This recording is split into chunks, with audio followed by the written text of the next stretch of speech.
Well, 40 years ago in 1971, Richard Nixon was president. Disney World had just opened in Orlando. And there was something new in the air being sent to the living rooms of everyone in Manatee and Sarasota counties. That's right. The Suncoast had its very own TV station, meaning no more fuzzy programs from Tampa. Now, a clear new signal was beaming through the airwaves. It was Channel 40 on the UHF dial, and it was the beginning of what is now ABC 7. From WXLT to WWSB to ABC 7. Through the years. A look at the 1970s. WXLT TV 40 signed on for the first time in October 1971. The station was started by Robert Nelson, who owned 2 radio stations in the area. We were able to raise the capital and get the local support, and we went ahead.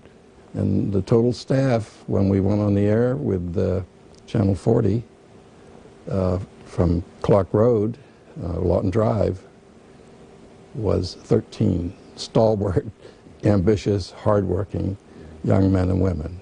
Before it was ABC 7 or WWSB, it was WXLT. Nelson came up with the call letters. Maybe few people realize that WXL is W40. And that was kind of a brainstorm that came to me one night as I slept. WXLT signed on the air at 10 a.m. on weekdays, 8 a.m. on Saturday, and 7 a.m. on Sunday, signing off at 1 a.m. The news was broadcast at 6 and 11, and Bob Keene was the first anchor. He stood at a podium and read the news under the very hot studio lights for the salary of $5 a newscast. And originally we had no teleprompters. It was a read and look up situation. Good evening. I'm Bob Keene, and here's the news. And the early days of news gathering were much different. A station manager gave all the salesmen and everybody on staff a Polaroid camera, black and white Polaroid, told us to keep our eyes open for news stories, accidents, whatever. We would tape it up on a board in sequence, and the camera would pan it as we read the story. Alan Everhart was the first weatherman, and Andrea Kirby was the first female local TV sports anchor in the state of Florida. We hired her. Our opening was for weather and possibly other news assignments. Yeah. And she didn't like doing weather, and when she saw that there was an opportunity in sports, I said gung-ho. She would be followed by Ron Jackson. Meantime, Steve Newman was the station multitasker. My job, I was a booth announcer. I was behind the scenes switching the commercial breaks into the programming. They let me be promotions manager, a sweeper of the studio at night, and after our first weatherman finally left, they convinced me to become the station's second weatherman. Here's a glimpse of how his weather forecast looked in the 1970s. Tomorrow night I place this cold front extending from just about this time. 76 down in New Orleans, 69 at Dallas and Fort Worth, 51 degrees. Winds are out of the northwest, 15 to 20 miles per hour. And we've had 51 1/100ths of an inch of rainfall outside of our studio. Newman was one of the first to do weather in the weather, even climbing the tower at the station one afternoon. It's been quite mild, very pleasant weather with a little bit of gusty winds, almost blown off a couple of times. Also hired in the 1970s was Wendy Ross. I was still at MCC. They had a job opening here at the station. I came down and applied for it, and I just kept calling and calling and calling, and I made certain that they didn't forget my name. And I was with Bob Keene, and I was with Ron Jackson, and we only had a 6 o'clock and an 11 o'clock news. There were no noon shows, there was no early morning, it was just the 6 and the 11, and we only worked Monday through Friday. Commercials and station promos certainly looked different in those days.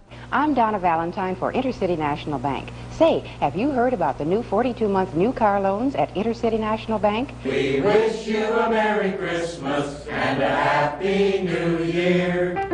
From the staff and management of Channel 40, WXL-TV, we wish you a beautiful holiday season. The station carried telethons and some local programs, and then Nelson convinced the ABC network to add WXLT since the Tampa affiliate's signal was too weak to reach parts of Sarasota County. The station has several local programs, including Black Almanac, hosted by Ed James. James is now in his 39th year, making him the senior member of the staff. And my thought was, we're going to give people a chance to be on TV who would not normally be on TV, with things that were important to them. When it came to the news in the 1970s, a tragic incident at WXLT was actually one of the biggest stories. One of our on-the-air anchor people in the morning decided she would like to commit suicide right on the air, which she proceeded to do. Her name was Chris Chubbuck, and it became a national news story covered by just about everybody. Nelson's vision was to give young broadcasters a chance to start at WXLT and then move on to bigger markets. And that vision has come true. Andrea Kirby went on to Baltimore and then ABC. Steve Newman did weather in Chicago and San Francisco. Craig Sager is now at TBS. Now, 40 years later, when Robert Nelson watches ABC 7, he feels very good about what he started. In a phrase, it's my baby, no matter what it says on the FCC license.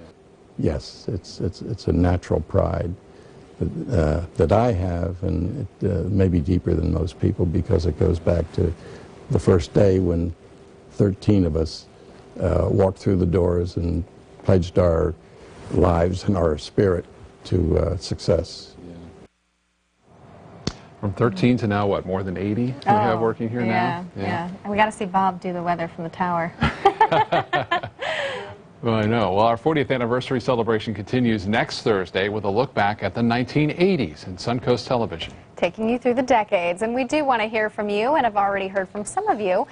We want to share your memories of our first 40 years at mysuncoast.com. Just click on the Celebrating Our Anniversary link and share your thoughts with us.